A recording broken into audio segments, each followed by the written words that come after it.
a warrior, a survivor, and it's all because of God. She's a teacher and a healer, and it's all because of God. She's sassy, full of fire, with a heart that's made of gold. She will help you build your body, and it's so good for your soul. Hey everyone, welcome to Life Unleashed with TLC, your host, Traci Lynn Cowan. Okay, so I am here today with Tiffanie Phillips, and Tiffanie and I have pretty similar stories, and we met, and it was one of those moments where you meet and you go, yeah, you know what, this is going to be a good friendship, and I'm just really honored to have you on the show. So welcome to the show. Much. Yeah, it was an instant connection. I feel like just the more we kept going, like, wait, me too. Like, you know, just the background and Jesus and in relationships, and I was like, okay, wait. Yeah, we have got to get together. Well, the fun part about it too, Tiffanie is also a host, and she can share with you everything that she does, and again, the similar stories on our backgrounds, what we've been through, and you know, it's like, go party girls that find Jesus, and right? Now Jesus, yeah. I never thought ever. I mean, most of the people that know me too, like, that was just like never in any thought of mine ever. Like, right. I would never have saw my life going down this path. And now for me to be as like dedicated and just, I really ran with it. So I love it. It's amazing. We're going to dive down the rabbit hole and kind of find out what happened. Where did you go in life? And let's talk about what it was like 2 decades ago when you were the party girl and you were known as Tiffanie and Hurricane Tiff. I was going to say, you must have had a nickname. Yeah. I had a couple. Yeah. Mine was Trixie back in Vancouver, Canada. And I was like, do not ever call me, like, somebody called me that just for fun. And was that like the drunk alter ego? That was like the drunk party girl. Yeah. Trixie, fun time Trixie, right? Yeah. And my buddies, it was my friend Perry and Chelsea, and they called me Trixie, and I was just like, now I hear that word and I'm like, like, don't cringe. say that. I know. Hurricane Tiffany. Yeah. Mine was, Hurricane Tiff. Yeah, that one definitely came later. But I mean, that one was funny because the guy that I was with at the time, he named me that, but it really did that full circle for me. Okay. Because there was 2 other like ex-boyfriends of mine throughout like 10 years that they would call me Tornado Tiff. And then the other one was like a Tasmanian Tiff. Oh, yeah. And when he called me Hurricane Tiff, it just did that like full circle for me where I was like, okay, maybe it was me. Like this there's something to this. Yeah. Cause I was like, this is like 3 dudes that were like never met over like 10 years that really, spent a lot of time with me. And for them to all do such a similar name, I was like, okay. And that was right around the time when, I was started winding down anyway. So it was already, I was going to go into retirement. That was the person that I was with. Yeah. Well, I told him because he was with me at the time when I was transitioning from like Hurricane Tiff to, the new, we called it rebranding. I was like, I'm just gonna Hurricane Tiff is gonna. I love that. That's a nice way to put it. I was going through a rebranding. Okay, now Hurricane Tiff is gonna be like boss. I went like from babe. Stitch. Yeah. There, and I was like, okay, that pretty much was me. It was like Lilo and Stitch just flying around. Yeah. So I was kind of like the hurricane, tornado, all of the above too. It wasn't like an angry, like it was just kind of like destruction in a sense of like, I was always on, and he'd be like, what is happening? Like, there's like food everywhere. There's just like empty bottles of tequila. Like we wake up, he's just like, gosh, it's just like, a tornado, like a hurricane came through here. And it was just, I was always on like, oh, I want to go here. Oh, I'm hungry. Oh, I want to go in the jacuzzi. Like, you're like, just all over the place. And okay, so how did we rebrand from Hurricane Tornado Tiff to finding Jesus? And okay, so tell us about the pivotal point of what happened. What was your rock bottom to get you to this new place that you're at now, which is beautiful, by the way. I can't wait to share it. I can't. I'm very excited. I can't believe that I'm here either. yeah, so it was, I've really been partying. I lived in Vegas for 3 years, but I've really been probably partying since I was 16, Are we talking like drugs and alcohol? Was it alcohol? Yeah, alcohol, definitely. For me, I mean, I've done drugs, but I was never like addicted to drugs. Okay. Like I did drugs so I could drink more. like That's I actually really, a thing. it was really so because like my true drug was alcohol. Like I would just once I get started, I mean, I could not stop, and it's not like I had a bad time. Every time those bad times were, few and far in between, and but it was just like I was fun. Tiff was great until she wasn't. It's just like you don't know when the switch is going to happen. If somebody's vibe changed, then I did. Okay. And then it's like ultimately over time, it's like after you spend decades here, it's just like I change as a person. So what happened? So how would it be? So I mean, when that vibe changed, I mean, was it you went from I weaned off of it. It wasn't So I pretty much I partied, throughout all my 20s. I lived in Vegas. I came back, came to Costa Mesa. I helped open up the bungalow. So I pretty much, that was 2016.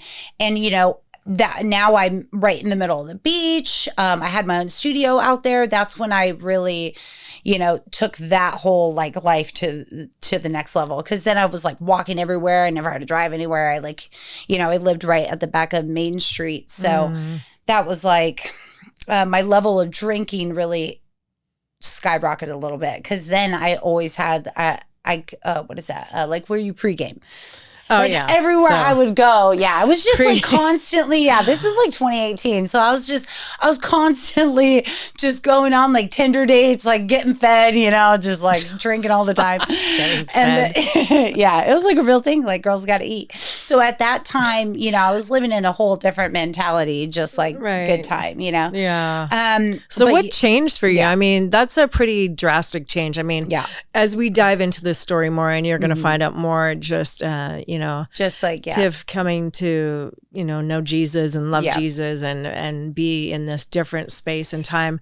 Because I want people to really understand the layers of this. I mean, it's fun being a party girl, and I know because I was in my 20s as well. Wears off, yeah, but there's a time. So for you young girls out there too, 28 to already, I would say that it was in my heart to not the Jesus part. I didn't really know that life was possible to be honest, but even the shift of when I was 28, I did definitely start to get that shift. I don't want to just be a server in my 30s. And I had already started thinking about what I wanted to do, which was a loan officer. And when COVID happened, that's when everything kind of started to shift. So for the past 5 years, I've been in constant transformations. Definitely been a lot of uphill battles, but going the right direction. I'm very happy. My inner peace, and it's been inner battle after inner battle, and my circumstances on the outside haven't quite changed as much as I like yet. But they're it's slowly, it's a work in process. Progress. Yeah, it's a process. So did you completely quit drinking? Let's talk about that, because quitting drinking completely from party girl to completely obsolete, there's no alcohol that you're at all. So that's a big drastic change. And so you didn't quit cold turkey right away. You I definitely had it wasn't because of COVID. When we closed, I worked at, one of the busiest bars in Orange County. So as soon as that was that first weekend, we had our capacity was so big. We're a bar. So we're the first ones to close, instantly that first, whatever in March. And then we pretty much stayed closed till 2021. So I became a loan officer at that time. Okay. So I basically, that was March. By September, October, or maybe even July, I did the course. I started like doing all this, to start my career. So you had the opportunity to quit drinking? I wasn't in the scene anymore, and everything was closed. So I think that I feel like a lot of people could have, some people went more into the drinking. I definitely did a little airport rules in the beginning of COVID, but what does that mean? Like what you is just that? drink at like 8 a.m. or like whatever. Oh, jeez. I have never even heard of that. You didn't see any of those videos? Yeah.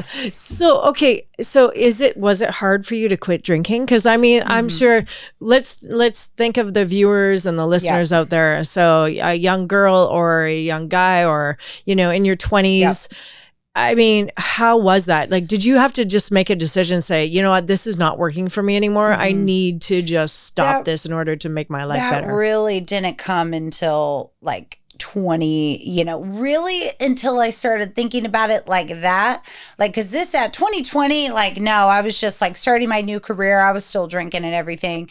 And, it wasn't like the not drinking came a little bit later.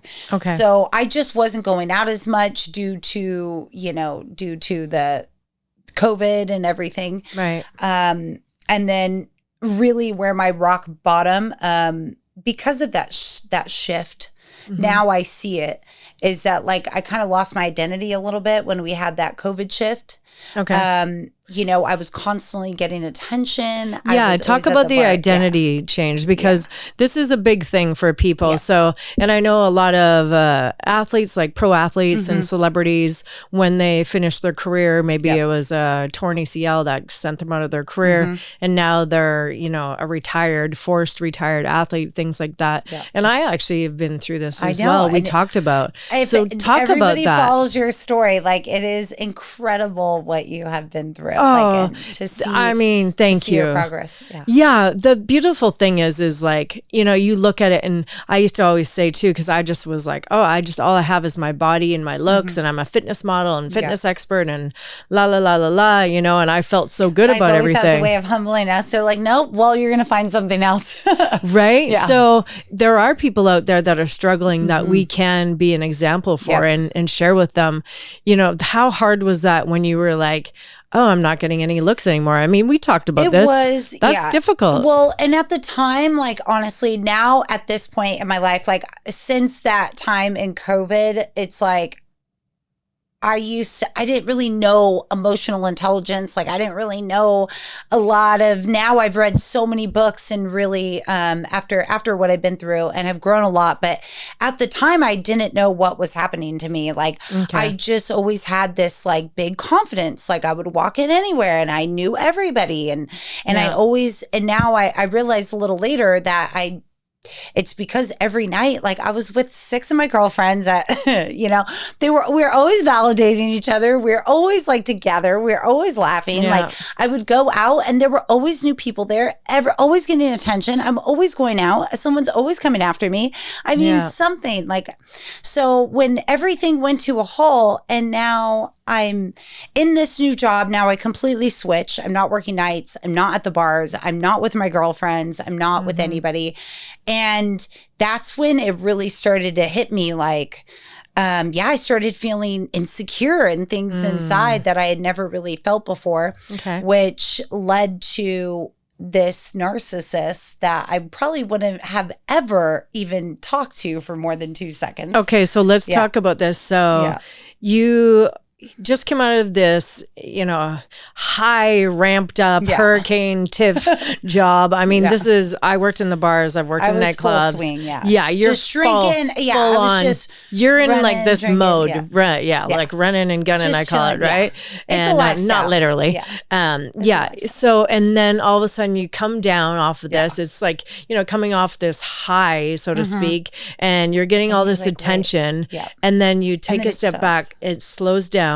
And then you have time to think and feel like, oh, wait, I'm not as confident as I thought I was. And I thought it was me, but no, it was tied to, now that I see, it was tied to all these like outer sources. So Did you feel depressed because of it? What were the feelings associated? I just felt, honestly, I've never really I've more been like an anxiety type person, like tied to the future. Like I'm not doing enough. I'm not going to make it, rather than being depressed. But I definitely had this shift of like super insecurity where this guy, I met him off Hinge.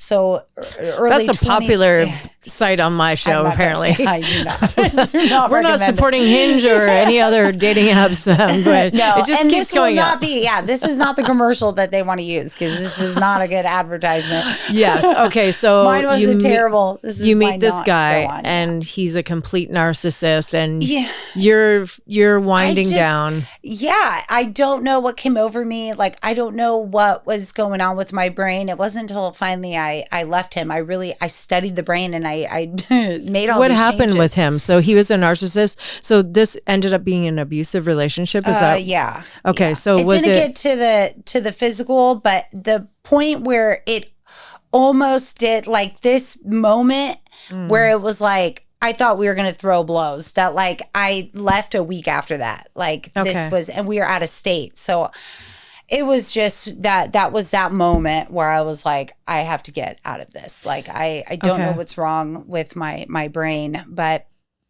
yeah, it didn't even start good. A lot of girls. Can I ask about that? So when you say I didn't know what was wrong with my brain, what do you mean by that? Yeah. So, I mean, it was clear to me that he did not treat me good. It was something about him where even in the beginning, and some girls, like I hear them telling their stories, they're like, oh, the guy like completely switched. Like mine didn't. Like, I feel like, I don't know what happened. Mine was always terrible from the beginning. But there was one specific thing that, yes, maybe he didn't talk to me that well. Like maybe he did like put me down, but he showed up and he always wanted to like be with me and be around me. And I think that was where my brain just like, because most guys will tell you good things, but not show up with their actions. Okay. And what he did was he was action. He was kind of mean, but he was just like always doing things for me. He always wanted to spend time with me. Okay. So even though he would maybe put me down, I'm like, well, maybe he's maybe he's a little mean, but he's showing up. So it was like, that's how I justified it. Okay. Got it. In the beginning. So it was like these things, so that's where it kind of it kind of sounds like a little bit like this, and correct me if I'm wrong, that maybe your love languages or the acts of service and quality time. So sometimes we miss these red flags and we say, at least he wants to spend time with me and I really like this and he's doing some nice things for me, is what you said. Honestly, I think my brain, like now that I've read about it, because like I went ham after I left that person. Like I started going into audiobooks, like what happened. It was my brain made like an incognitive decision, which we do this. But yeah, it's just mainly, I guess, more the potential, a little bit of, honestly, there was a point where like at this point I was maybe, because I left him at 11 months and it was maybe about like 9-10 months where I'm starting to become really aware that like, okay, I don't think I can stay in this. Like, this is bad. Yeah. But I remember one day I did a lot, like, I don't know. I loaned him money. I did all this stuff.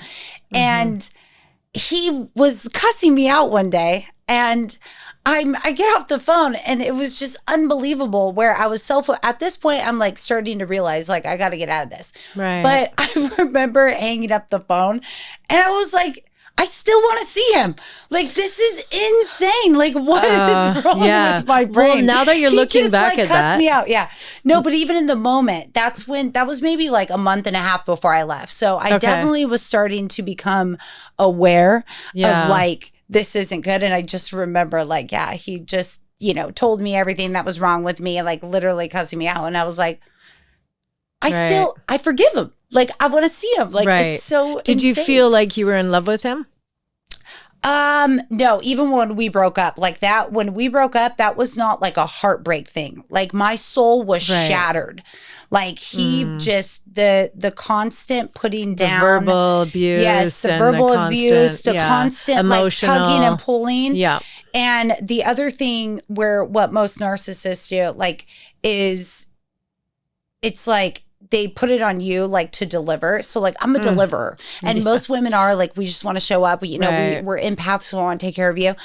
And it's constant to where it's just like, if you did this, I would be happy. If you had this. So you're saying that he's saying this. Yes. Yes. If you did this, if you didn't do that, I would treat you better. If you didn't do it. And so this is good. I keep trying, to show kept trying. people. Yeah. Because that is those like classic narcissist. Get out of it. Yeah. If any guy ever says that to you, please, or any woman for guys out there too. There definitely are women like this as well. But if anybody ever tells you that they are treating you poorly because of your X, Y, and Z. Exactly. Yeah, or your behavior, because it's classic flip the script, right? So they're pointing it at you, so you like intellectually and it's try exhausting. I mean, it's draining. It is very exhausting. I endured, and that was like, I always just call him the bad one at this point.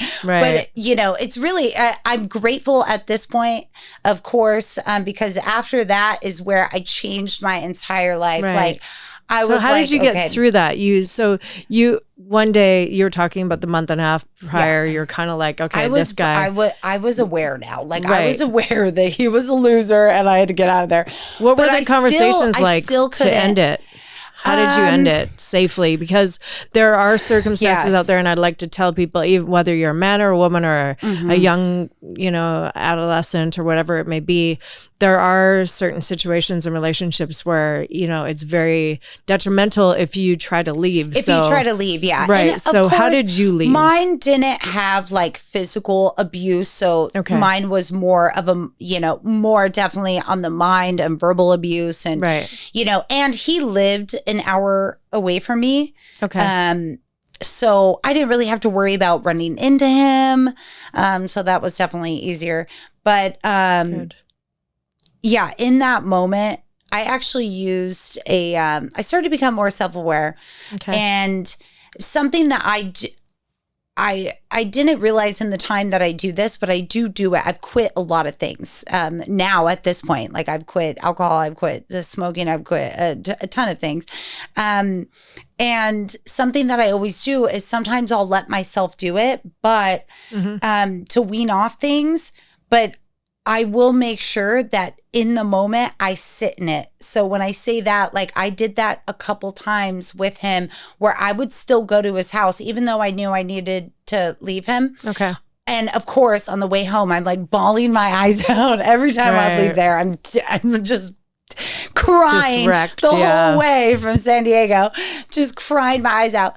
But I would sit in it. So I would make sure that I would call each moment of like how I feel when I left there, and I would really sit in that, the anxiety of it all, the upset, the sadness, like the anger. I would really sit in it and like kind of talk myself through it. So what does that look like to you? So you're saying, okay, I want to remember this anxious feeling in the pit of my stomach. Yep. I want to remember how sad I feel right now. I want to remember how this feels in my body and that I obviously this is not good. Yes. Okay. Yeah. Because not a lot of us tap into that. So that's great that you had that awareness, because I call it checking in. Yep. And so checking in with yourself and saying, okay, this obviously is not a good interaction right now. I'm not sure how I'm feeling. So let's check in with me. And so I'm feeling anxious. My stomach hurts. I feel literally nauseous. Like, look at you. You're crying. Like, he sucks. Right. Like, yeah. I would just have these, really instill it.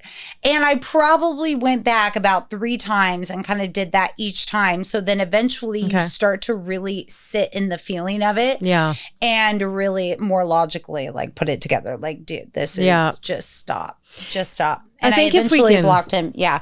Good. I got a an audiobook. It was my first audiobook. And this is where I think that God comes in, and like once you finally like stand up for yourself or learn the lesson of what he's trying to teach you, you get a little, like I call it the click, but like you get the gift of like to prepare you and set you up for the next chapter. Right.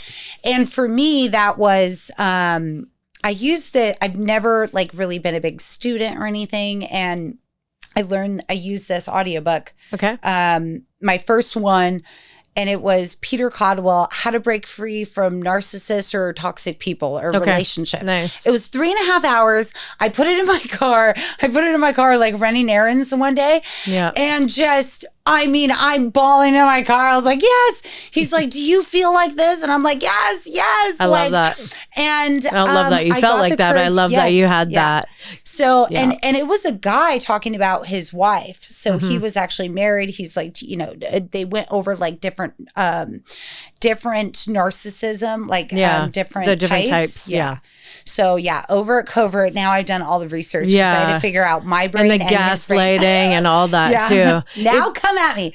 I want somebody to come try to gaslight me. Okay, well, let me ask you about that, because I'm just speaking from my own self too, because I was in a relationship for, you know, a little while, and recently, a couple months ago, ended that relationship, and there was a lot of manipulation, gaslighting, narcissism, and I knew it, like you were saying. I knew it, but it wasn't physical. It wasn't like my ex-husband. It wasn't like, you know, all the things that I'd kind of been through before. So it was a different type this time. And it was just so like... kind of subtle. Yeah, it was subtle, but then it was like, you just get like a punch in the back or the stomach feeling, and you're just like something's wrong. What was that? And then it was like, oh my gosh, I am literally in this toxic relationship situation right now. And all the alarms started to go off. And so now every time he would text or call or anything and the manipulation would start, I would literally feel sick to my stomach, and my body was reacting to it. And, you know, for me, I was under a lot of medication after my surgery. I was, you know, dealing with a brain injury, dealing with all these injuries. And that is so wild. And so I couldn't really... I felt like I needed somebody, and, you know, that person I thought was there for me at the time. So it was in a really, really fragile, vulnerable position. And when I finally realized, I woke up one day and I went, wow, I've been used and manipulated and cheated and all these things. And I was just like so upset with myself, because I thought, you know better than this, Traci. I mean, I'm a coach. I teach this. I help other people. But, you know, and sometimes we get, you know, those life experiences, and that's what I'm going to call it, because sometimes we get, you know, it gets away from us. And sometimes, you know, things happen. And I've got to the point where in my life right now that I love it, because I'm like, you know, it's okay. You know, you gave it your all, you loved, and you did what you needed to do, and you thought this was going to be a healthy, vibrant relationship, possibly marriage. And I really thought this was going to be it. And then I look back at it, I don't beat myself up anymore, because I'm learning from these experiences, and I am human, you're human. Yeah. And so why not better myself and keep learning from other people? That's why when I listen to you too, it's nice to hear. Better, it's an audio book. It's something. From it. Just don't. Right. Yeah. That was one, like, you know, sure. It didn't work out with, like, you know, me and my other guys, but not like that. Like that man was like, you know, he even when I got out of it, you know, I just, at that point, I really look at myself and I'm like, he was a loser. Like, you know, at even the stage that he was in his life, he was older than me, you know, he got divorced, like, because he gambled all their money, like stuff like that. It's like, dude, he needed to, and he did it with other women in his life. And, you know, it's like, once you get out of something like that, it's just like, I looked at it after I read that book. I told him, like, hey, you know, no, I need space. Yeah. And so you verbally ended it and you said, this isn't working for me. Did you just cut it off, or how did you do? I think we did a week. So I told him, like, I needed space after we got back from that place. Okay. And then a week later, so I was kind of starting to miss him and everything, and I probably would have given back in, but that I missed them. I put him on like do not disturb, and we just got a new roommate in that night, so I missed his text. I didn't like see it, and then the next day he would not answer me, and then I sat there like a crazy person calling him over and over again. And it was finally like, it was a couple days, and I was like, gosh, we haven't talked to each other in a week. And see, it was just always explosive. It was always so toxic. I mean, there was no, at that point, and that's abuse there too, the not answering. He would use his son like, like, he would treat me poorly, and then I would say something, and then he'd be like, well, he wants to see you, like, use the kid. Yeah. Use the so try to kids. Get me. Yeah. Those are the worst. So I basically, I ended things. I did my book, and then basically that first 2 months was like pretty gnarly for me. Like my soul was shattered. I used to live in the scene, and like I had my first panic attack. Like I went out with a group. Like I ended up leaving and like getting an Uber and like. Were you sober at this point home. too? No. I was still drinking. I probably drank by myself in my room, like a bunch of bottles of wine, probably for about 2 months until I found this next book, and I went into like healing. Nejwa Zabian, I think is how you pronounce it. Very nice. Welcome Home. It's like how to build a home in your soul. And I worked through that, and then I went to Jay Shetty, Think Like a Monk, and then found Lewis Howes, and then Grant Cardone, and then I started building my business. And so then it just like, but that first 2 months after him was, it was like super sad. My soul was shattered. Like I had no self-esteem. I was just broken there. Like, what is going on? And I just looked, finally, I was like, dude, that guy was a loser, but like I was with him. So like, I'm a loser. Like, oh, interesting. I was like, if that's like, I need to be like, there's a reason why, like that's well, you're all the marrying drinking, and matching and all the drinking, all the toxicity, like no one's working on themselves. Everyone's just running around. Like this is the type of relationship that you're going to get. Like this is 10, 12 years of being in the scene and being, partying. And this is where where you're both at. I loved what you said, when you're not working on yourself, because that's the key thing. And that's a really good indicator too, right? Yeah. Because you look at something like that and you can look at it and say, this is where I'm at. Because if I'm with someone like this, then this is where I'm at too, because I'm mirroring and matching. Yeah. Thank goodness I was like, this is how I see myself. This is like, this is how I look at, how much I value myself. Yeah, they said like you accept the love that you think you deserve. I think that was like a quote on a movie, but I mean it's so when you get out of something like that, eye-opening. I never blamed him. That was such a traumatic experience for me too, that from that day, I mean, even before all the books and everything, I never talked poorly to myself again. Like that was where my compassion like completely switched. I love that. So what kind of things are you saying to yourself now that? Oh, I have so many. Like I'm a walking mantra. I love it. So what is your, so my main one waking up in the morning? Is I am enough. I have enough. God always provides. Okay. I am doing enough because I'm a psychopath. I feel like I'm never doing enough. And I'm exactly where I'm meant to be. Okay. So this is something that I do constantly. The other one that's been about 3 months for me and has really grounded me, I've been rooting myself in Christ. And that one is God with you, I know wholeness. Okay. God with you, I know completeness. Okay. My divine balance is activated. God with you, I move through life with certainty, knowing that you will give me everything I need. I love it. These have been, I have one suggestion to invite you to accept or not accept. Instead of the I am a psychopath, I would say I am very driven. And think about that, because those little, because those are the ones that creep in. I call them the creepers. Yeah. And I am not saying I am perfect by all means. I have my creepers and my creepers creep in, and then I'm like, whoa, where did that guy come from? And so I always invite invite people to like look at it a different way, because you are super driven and you're a lot like me. I always just say psychopath as like, because it's on like a different level. Like my energy level has always been. Well, think about how to reframe that, because there's so many beautiful words that you could say. I always call myself a psychopath to people. Well, but think about maybe that. I get what you're saying. Yeah, because you are a beautiful human being. You're driven, you're smart, and you want better for yourself. Yeah. So that's not a psychopath at all. Yeah. That's actually a super driven, empowered woman that's thriving and succeeding. And look at all these mantras. Look at your life change. Look at how you got through something so profound. I mean, going through abuse, and abuse comes in so many forms. It's not just physical, it's mental, it's financial, it's the mental, it's emotional, it's sexual. And then he cussed me out too the next day. It was wild. I was like, what is going on? Well, I'm going to have to eat it because he stopped paying it. But I was like, those are the things, let go and let God, right? Yeah. Think about it this way. It's like, let go and let God. And I'm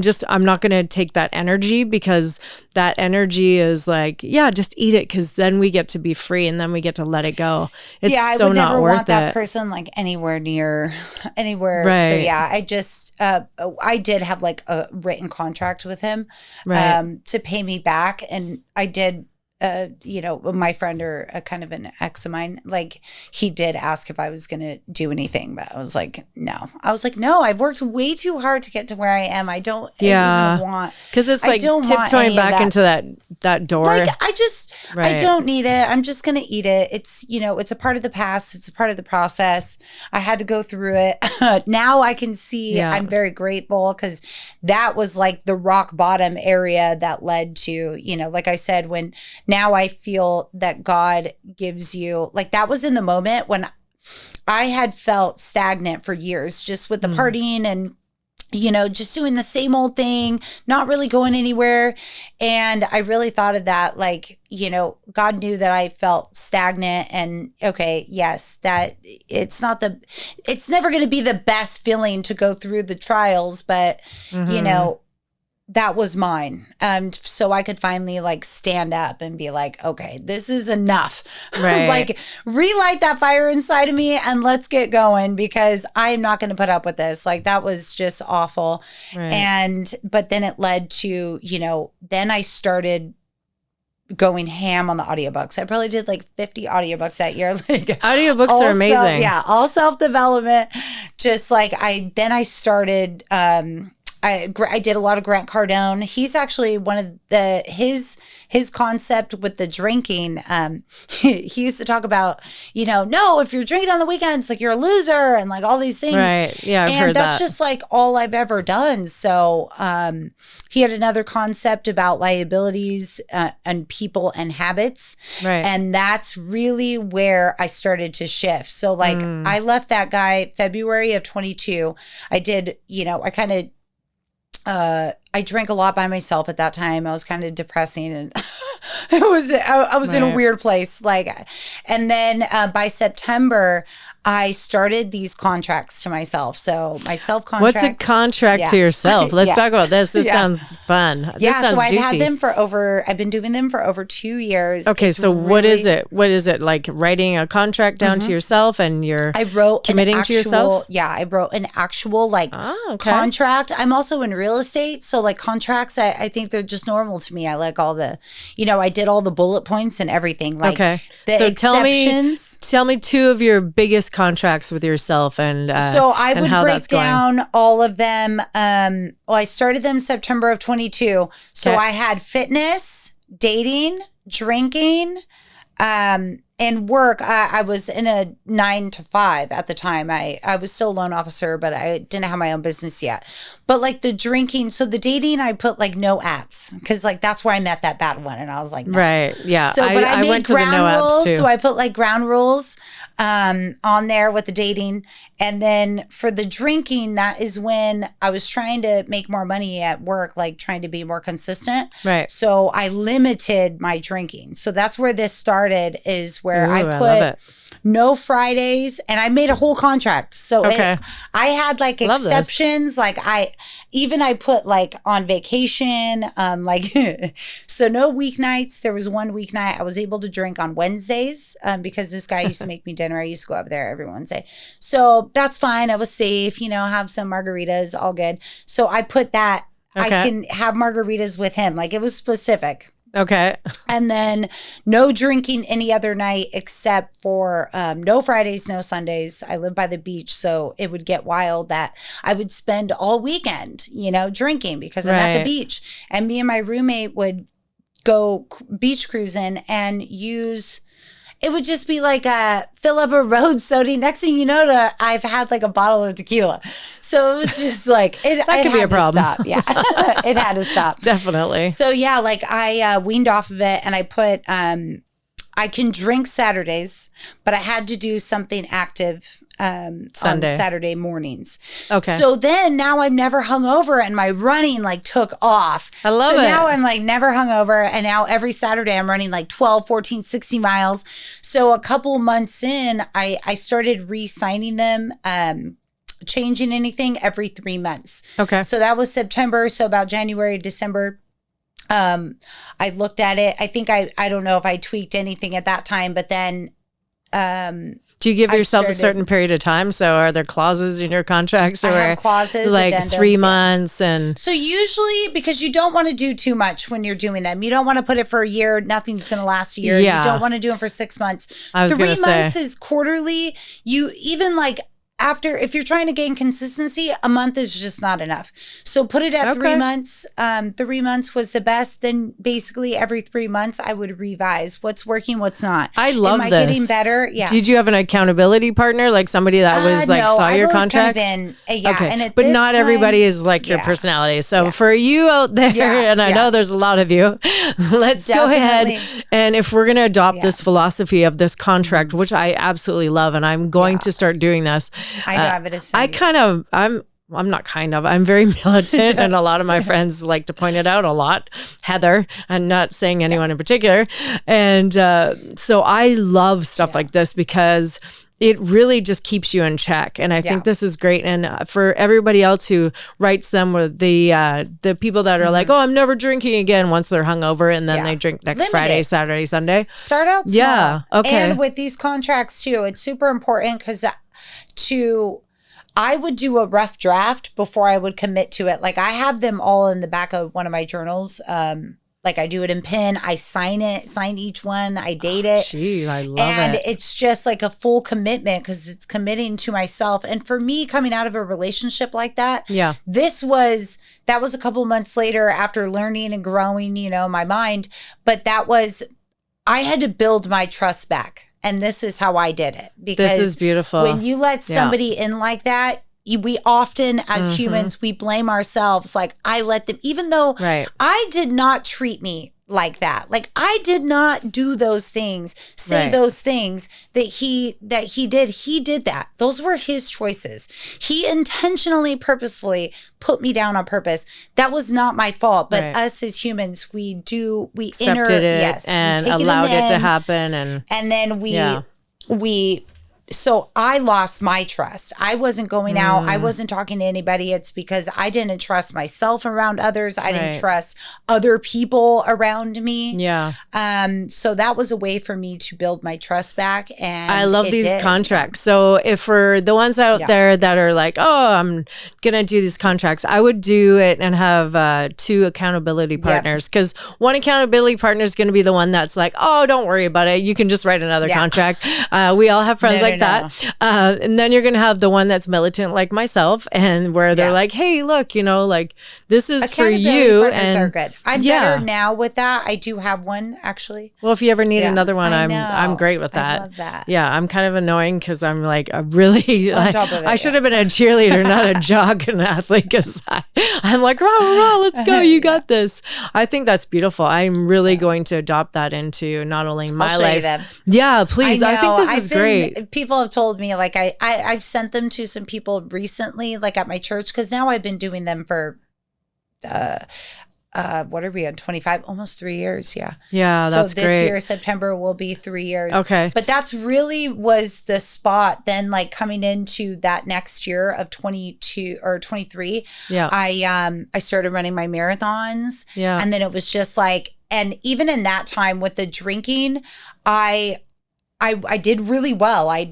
From that moment, I never drank Fridays or Sundays. I stuck to it. Right. And even after a while, now that I was so consumed by my passion, like running and my work, I really was barely drinking. But when I would drink and do a lot. Like it would be 12 hours.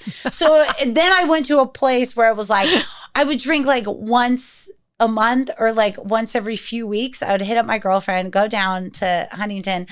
And it was just like, it was like all day. Right. It was just like, I would be thrashed like 3 days. It would take me I called it my dark cloud. Then you got to recover in days. It took me 3 days to get back to like my mentality. That's horrible. And it takes, so for you that don't know that out there, it takes 72 hours for alcohol to actually leave your system. Yeah, but it was more like it was my mind because I'm well, it fries the mind too. Yeah. And your productivity level goes down. It's, you know, overall Nothing's for the everything. same. Nothing's good. So, okay. So we've got that. So a lot of contracts. I love that. I definitely want to see what that looks like.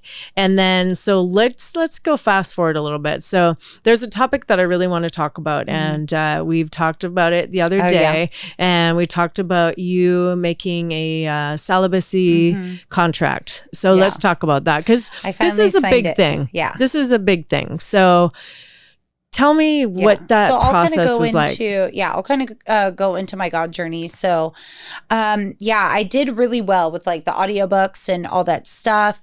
I left coming in 23, you know, I started running my marathons. I was still not drinking as much, but still I was partying hard, like, you know, still all of the above. Still I had situationships. I probably had 2 in like 2 years. But so I wasn't like sleeping around at this point. I mean, I think did you not want to be in a relationship? Is that why they were a situationship, or were you just keeping it safe? Or I mean, yeah, I think it was usually. I do agree with like. I would say that like, oh, I wanted commitment, but at the same time, it's like. Usually your dating life is what it is. Like if I would date men that I knew were unavailable on purpose. And I do believe that. I think after that relationship and just kind of coming into my own, yes, I think I did kind of pick a safe, like I'd known him for a long time. He was a good friend of mine. So, and he was there for me. He helped me build my business and, you know, it was a great dynamic. It was a season, you know, it's seasonal and those people are still important. I don't think everybody, you know, it's not bad. No, I did eventually, you know, bring up commitment and we were both completely honest with each other. Like we weren't looking for the same type of relationship and, you know, we cut it off, but we were still like friends, but no like hooking up or anything. Right. But I did. Yeah. So up until that point, I'd always just kind of like hooked up and dated as I pleased. You know, I was just running amok for decades. So that's just how I think. I just, you know, whatever Tiff wanted to do, go, you know, I definitely ran through my crowds and, you know, but so I kept on this journey and it was probably January of like 2024 is God came into my life shortly after that.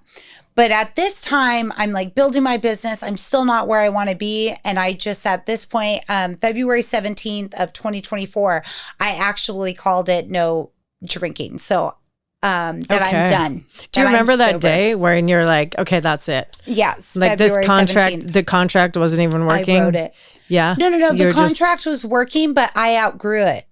I like that. I outgrew it. Yeah. No. And that's okay to outgrow things. I came to the point where I'm like, now I'm done forever. Okay. So I had gotten to this point already where I felt like I was done. I did call it. That was February 17th. Also, March 10th is 2024. I also cut off like my situationships. I basically, with myself, I kind of made that agreement like, okay, I'm not going to sleep with another guy until he's a great guy, basically. Until you're married? We're together. At that time, no. Okay. No. That was Jesus. No. Okay. So I did stop sleeping with anybody. I was like, I'm not going to sleep with anybody until I meet a good guy. And then that was March of 2024. And that same month, after I called that, I had my first like encounter with the Holy Spirit. I'd been meditating for over a year.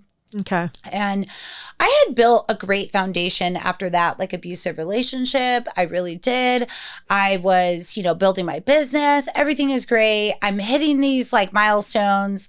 I'm doing great. I'm going to a bunch of events, but I just felt something was missing. Like I was not still putting myself out there. Like I could just feel it. Like I still don't trust people. Like he ruined me to a point where I'm like, I don't trust outside of me. I just could feel it. And that is when, I don't know what it was. I've never gone to church. Not really. I mean, I've believed in God, but I never knew a relationship or anything. Were you praying on this? Like, so it was a meditation. I had no relationship to God whatsoever. Okay. I had been going to these, I basically used audiobooks, all that stuff. Everything outside. I had no idea. I started going to these real estate events, and these guys, the people talking, they all kept kind of saying things about God, like when they were giving their speeches. So I'm listening to all these events. I never got any books about it, but the speakers, I would hear things that like they would say about God. And one event that I went to was like all God-based. But I was agreeing, like I was agreeing with what they were saying. So it did open. That was like the seed planted. The subconscious mind is also picking up all this. It definitely opened me up. So, and I had been working through all of, at this point in my life, I felt like I did really good. Like I built the new foundation. I built my new house. Everything's good. But I felt like I still had all the garbage in the backyard, like I need to actually throw it out. Like now it's still sitting there.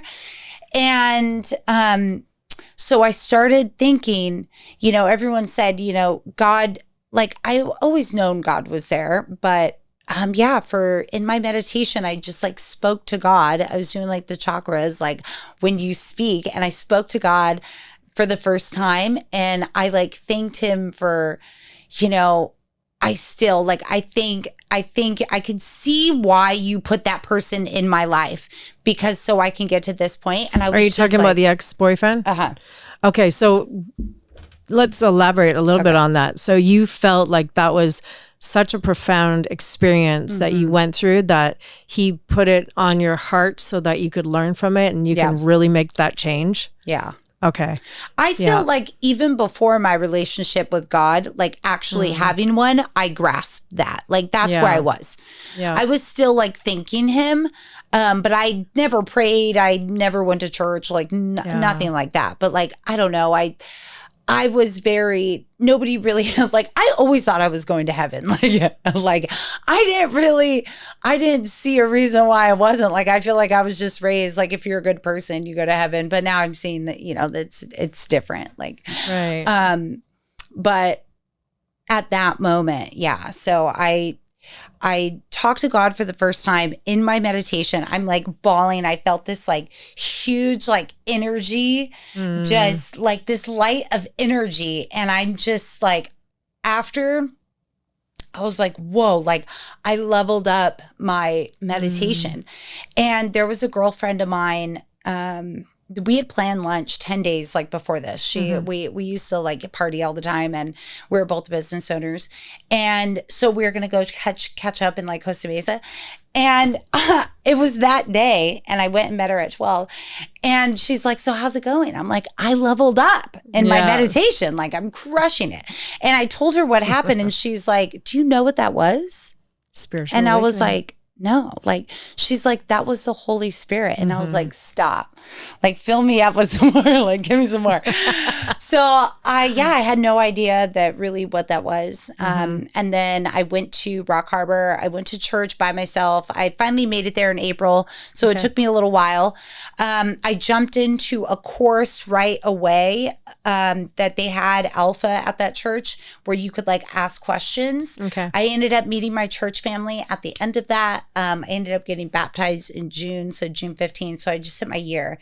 Congrats. And the work that God has done within me has been, I mean, it's insane of where I am now. Like even the way that I think and speak and move, you know, and obviously I'm not perfect and I'm still getting all these bad habits that, you know, from my past, like, but I try to tell people too, like when you're trying to quit things, and I think I've been very well with that, and that's why I've succeeded when you are quitting things, is that you want to make sure that you're giving yourself grace like he would.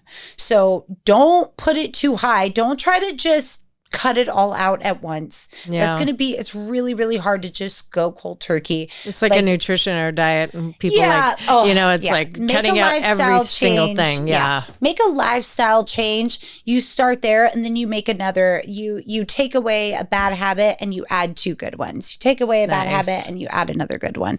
And it's just something that will eventually, Okay, so this led into. So now I'm like baptized, and but I've had to learn. It's been a constant battle learning how to surrender, and that surrender's a lot. I could not give up. I didn't know how to give up control. Everyone's like, surrender. And I was like, what does that even mean? Because I'm doing it in my meditation. Do you feel like you surrendered now to I'm fully a lot of surrendered things? now. Yeah. What does that look like to you? What does fully surrendered look like? Yeah, like in the beginning, I guess now, like when I first started to surrender, I even told the guy where we had like the Bible study. It was right. Basically, it's why the reason that I got baptized, because they said that we were going to get baptized that Saturday. But I told him, I was like, I don't know if I'm going to, because I keep surrendering and I feel like he's not accepting. Like I feel like a kid. And I told him this, I was like, I feel like a kid going to a parent like, hey, I'm ready. And it's like, no, like you don't even have your shoes on. Like that's the energy that I felt when I like kept surrendering, but it's obviously like I'm still holding on to it. Yeah. And by that Thursday, so that was like Monday, and Thursday, it was the 13th, I ended up like, I didn't work at all that day. Like I was just like in my journal, like trying to figure out what I was holding on to, like why I couldn't give up control. And it was like, basically it came down to, I was afraid to give up control because I was afraid that he would send me another one.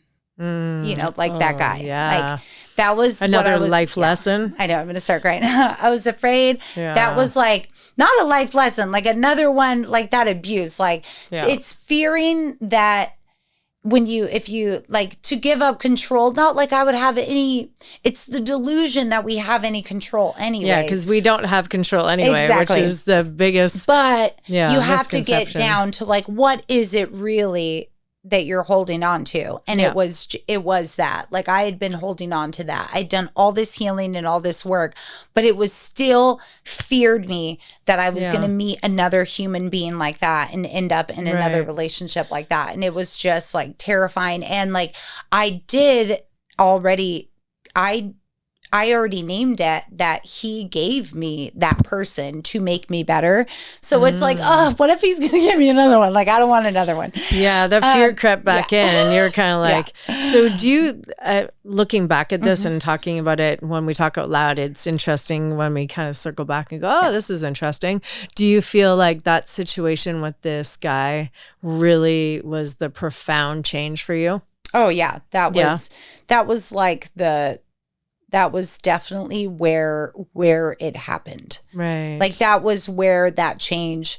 But I was also at that time, especially going from first the identity switch, like losing the job, COVID, you know, I also broke up with another ex at that time. And then that relationship. I mean, by this time, it's like I felt like I was just completely starting over. Like I was completely stripped out of every identity. Like I I used to be so confident running around, and I was always like, everybody knew me, and I was always the energy, and I just couldn't understand, like, so it took me, I was completely stripped of that. I was like sitting there, I was just insecure, nowhere to go. But then when God did, like, I felt like he came into my life, like he revealed himself, like he's always been there. Like now I can see that obviously God has always, been in my life, but it was in like, he revealed himself to me at that time when I feel like he gave me that gift of healing and self-discovery, so I can really help others kind of pull themselves out of that too. So I feel like that was, he gave me that since we hadn't fully met yet, he gave me that gift of like self-discovery and self-healing, and then revealed himself to me. And now coming into that season, because I would name like my years too. So like 21 was like destruction. 22 was my healing. 23 was endurance, resilience. And then 24, I could just feel it, that it was trust and patience and faith. Yeah, that's when he came into my life. Do you think, where do you think you'd be right now if you didn't find Jesus? I don't know that if I would even have. I did call my sobriety right before. Okay. But I don't know if I don't think that I probably would be here like sober a year and 4 months. I've been celibate a year and 3 months. So I did hold on to those things. The difference is how you asked me about celibacy earlier. So I've been doing just inner battles after inner battles, like doing the God work. Like, I do meditate every morning, 30, 40 minutes. It really wasn't, he has helped me throughout these months really change my mind. Like, I had an angry period of like December to January of this last year. Yeah, this last year. Okay. Just still like 1 year, no, my business, I was still like not where I thought I was going to be. Like, how is one more year already gone? Yeah. And I felt like I was in the same spot, but ultimately I wasn't. Like, I definitely wasn't. Like, sometimes we can't see our, it was our progress. I made this dumb list, and I didn't accomplish anything on that list because it was all tied to like my job or qualifying for Boston. And it's like, the other one was. So this was like a goals list that you had. It was just. Yeah. And I stumbled across let's it. talk about that. And you did refer it as your dumb list. So why was it the dumb list, and what could you have done differently to make it, I'm really goal oriented, but I do stray away. I'm trying to make my list a little different because I did put like amounts on there, and I don't know. It was just, how could you be more successful? What could you have put on the list, or maybe not so many things, or two? Because it sounds like there was a lot to work on, more things that aren't out of my control.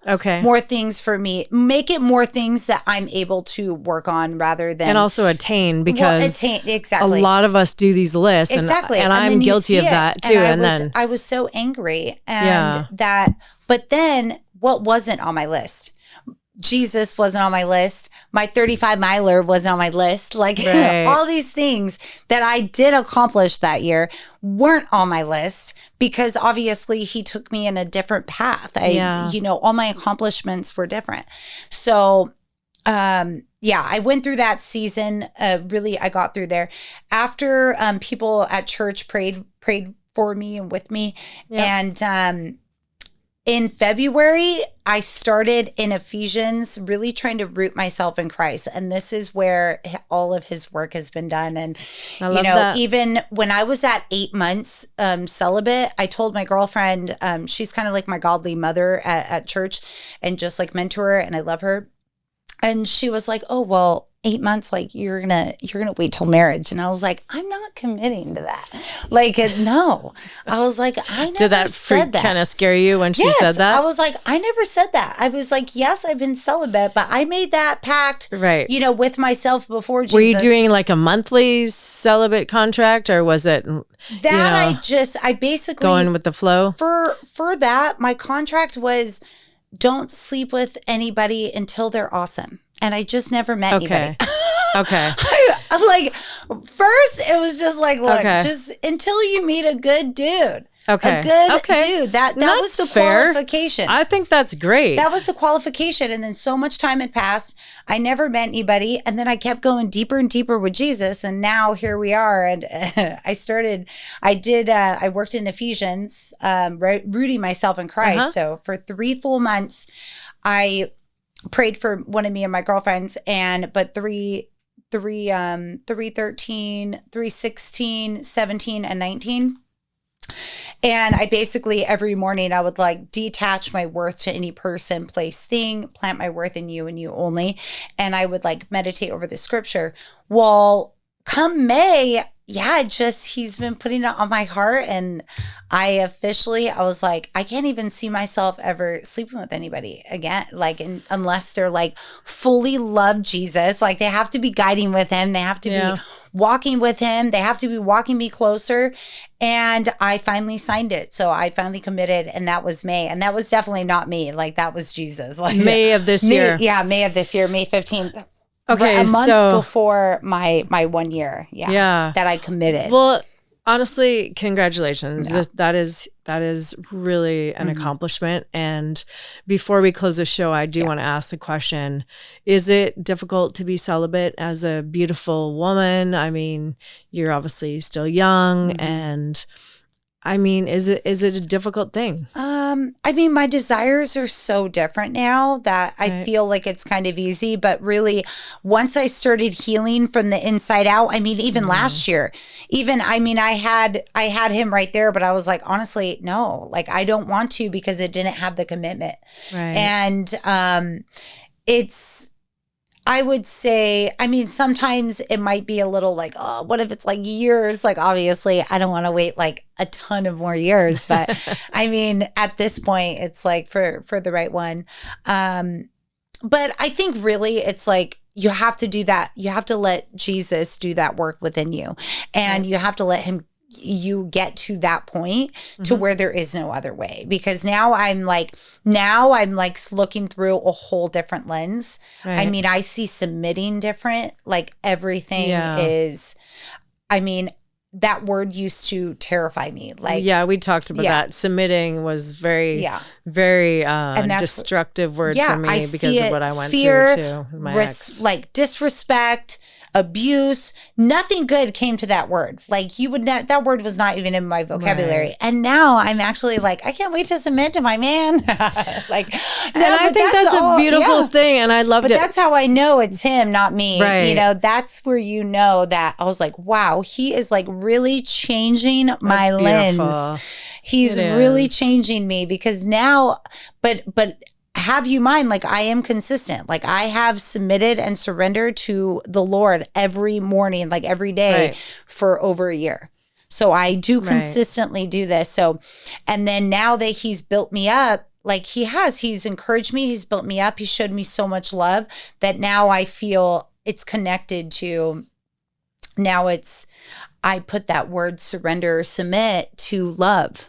Okay. Good. And but that you can only get that. I think you can only really get that for fully surrendering to Jesus. And, because a couple months ago, I was not here. We would not be having this conversation. Yeah. I'm proud of you. Big accomplishments, Tiffanie. And we're going to create a new nickname for you now, too. I know. I need a new one. Yeah. A beautiful one. And I'm going to have to think about that one now because, when we spend more time together, too. I'm super proud of you. Big accomplishments. And any words of wisdom for young women out there, whatever age they are, out there, or even for men that have decided to commit their lives to Jesus and be celibate and walk on this journey of faith and also walk on this journey of, removing things that aren't good for us and having that discipline. Do you have words of wisdom for everyone before we close the show? Yeah, I think it's definitely going to lead to, it's all discipline. And whatever you choose, like if you're walking with Jesus and, it's go all in, because if you're not going all in, like whatever you water will grow. So it's like, I've had these big epiphanies and, and really he's changed my heart, but I've also let him. So I would really open up and, really seek the Lord every day. And also being disciplined isn't just like, you don't have to, I recommend the contracts and really, committing, but it's not that you're never going to mess up or anything, but you're trying to be more like Christ each day. And I'm a big, like, it's all about commitment. So I would go all in, figure out what you want to do, why you're here, who you want to be, and just run with it and use, like, if you were on your faith journey, I would keep going to him for everything. And once I finally let go and let God. I'm working on that now. So I've given up that one. Yeah. I got it. Epiphany, Tiffany. Yeah. And that is so cheesy, but you said epiphany and then I just clicked in my head. Epiphany, Tiffany. I have had we'll go with that for now. Then. Yes. Yes. I am proud of you, Tiffany. It's been an absolute honor to have you on the show today here at Life Unleashed with TLC. And I know there is more to come. And you know what I love about this friendship and learning from you is that I am able to learn from you, and I'm going to work on these contracts for myself. I was going to say we're going to do another update because now we're going to be accountability. Yeah, so I'm going to share. So you thought I was a control freak before, Heather. Wait till you see me now. These contracts are going to be big. But I love this because I love discipline. I love setting myself up for success. And I noticed myself changing and going through the seasons and accepting things and not accepting things and really growing and going, that's not for me anymore. And when I've made some great decisions and been disciplined in the last little while and said no, and no is an acceptable answer, everybody. So remember that. When I started to say no to all the wrong things, all the right things started to come into my life. Yep. And, there's still the little things that creep back in, and just putting yourself back into alignment in the morning, and meditation is so huge. I love it. Meditating in the morning. I've been doing it. Yeah, I'm at 2 years. Yeah. So that's just but I started at 10 minutes, and now start at even 2, start at 5, start now at whatever. I do more prayer, more prayer meditation. Now I meditate over scripture. So it's not affirmations, words of every, and prayer to my future husband. Yeah, I'm praying to mine too. Yeah. It's been a pleasure. So where do we find you on social media, and how can we get in touch with you? So I am on my business account is Tiff Does Loans, so we can go there. But Tiff, so TIFF does loans? TIFF does loans. Okay, perfect. So, and businesswoman, entrepreneur here as well. So if you want to reach out, definitely, and let us know if you have any questions. Yes. I know there's probably going to be a lot of questions on this. And with the self-contracts, I know I'm working on putting some stuff together to finally kind of put out little what I did. And let's do it. So let us know your thoughts and questions or anything like that. Thanks, Tiffanie Phillips, for being on the show today. And we are here every week, guys, live on Life Unleashed with TLC. If you want to be on the show, or somebody that would be a great fit for the show, let me know. You can email me at tracilynntlc33@gmail.com, and let's go have some more fun, live life. I hope you're enjoying this summer and getting out there, being safe and being happy, and make sure you're doing something for somebody else today, and don't tell anybody about it. All right. We'll talk to you next time. Bye for now. Thank you. Bye. Bye. She's a warrior, a survivor, and it's all because of God. She's a teacher and a healer, and it's all because of God. She's sassy, full of fire, with a heart that's made of gold. She will help you build your body, and it's so good for your soul.